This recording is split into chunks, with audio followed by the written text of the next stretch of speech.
жумуш менен камсыз кыла турган бир дробилка кылып ошол курулушка керектүү материалдарды, септиктерди, немелерди чыгарабыз деп аракет кылып, документтерин бүтүп, эми ишкананы ачабыз десек, ошол жерде арыз жазып прокуратурага арызданып коюшта да прокуратура биздин ишти жокко чыгарып атат да. Ошол 20-30 адам жумуш менен камсыз кыла турган, бул инвестицияларды коргоп турган закон жок экен. Мен прокурорго барып дагы айттым. Мен өзүм инвалидмин. Балам эртең берде жумуш жок, Россияга кетип атат.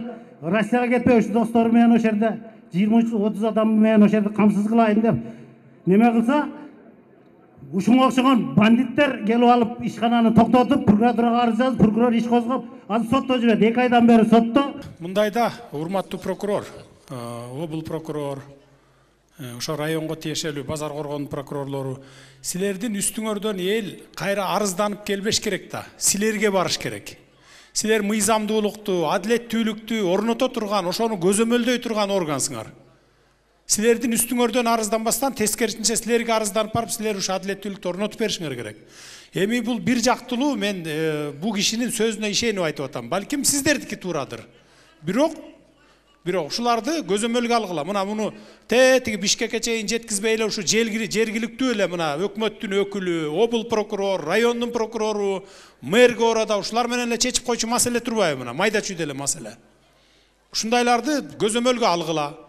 Так, адилеттүү, мыйзамдуу чечкиле. Силер өзүңөр анан баягы бир эптеп эмне деп коет ба, доля алыш үчүн же болбосо бир акчала коюш үчүн андай жасатпагыла. Эгер ошондой жасагандар болсо камагыла дароо. Силердин колуңарда ал прокурорлордун. Көзөмөлгө алгыла ушуну, адилеттүү чечкиле. Мына өкмөттүн өкүлү карап азыр бүт баарын ушуну 2 жылдан бери ушинтип соттошуп жүрсө, ишкана ачайын десе тоскоол болуп атса, анан кантип жылыш болот? Анан кантип элдин жашоосу оңолот? Кантип анан зарплатаңар көбөйөт өзүңөрдүн? Көбөйбөйт да. Мен жалпы маданият кызматкерлеринин үнүн жеткирип коеюн деп атам, себеби 30 жылдан бери жетпей келатат. Биз тагдырдын өгөй балдары болуп, мына жогорку кеңеште бир депутат аялайт эле, 10 000 сомго иштеген адам барбы деп. Бизге 10 000 сом болгондо тебебиз көккө кыргытып иштемекпиз. Алган айлыгысы бизден маданият кызматкерлердики 3600 сом айлыкка иштешет. 5 000 сом квартирага төлөйт, 5 000 сом түшкү тамак, 5 000 сом жол кире.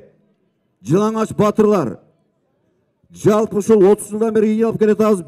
Азыр средний зарплата 3600 сом. Ушуну кудай кааласа президент болуп, өкмөт башына отуруп калсаңыз, эске алып койсоңуз.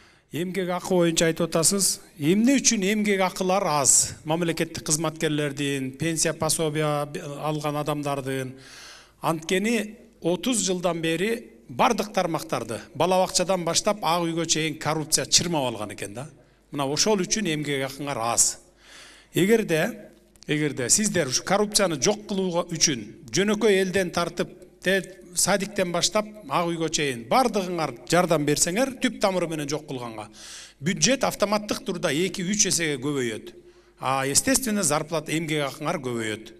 Көбөйтүп берсек болот. Анан коррупцияны жоя албасак, бюджетте акчабыз жок болсо, каяктан эмгек акы көбөйтмөк элек? Ошон үчүн ар бириңер мага баары бир деп четте карап турбастан, карапайым эл дагы кошо киришип, коррупцияны түп тамыры менен жок кылганга силер жардам бергиле. Белиңерди бекем бууп, мына жеке эле филармониянын кызматкерлерине эмес, мына ушул эле күч структураларынын кызматкерлерине, мугалимдерге, врачтарда бардыгыңарда зарплатыңар аз абдан билебиз. Ушунча 30 жыл чыдаган, белиңерди бекем бууп, эми жарым жыл, эң көп болсо 1 жыл чыдап бергиле, коррупцияны жок кылганга жардам бергиле, андан кийин кадимкидей зарплатаңар көтөрүлөт. Буга биз сөз беребиз.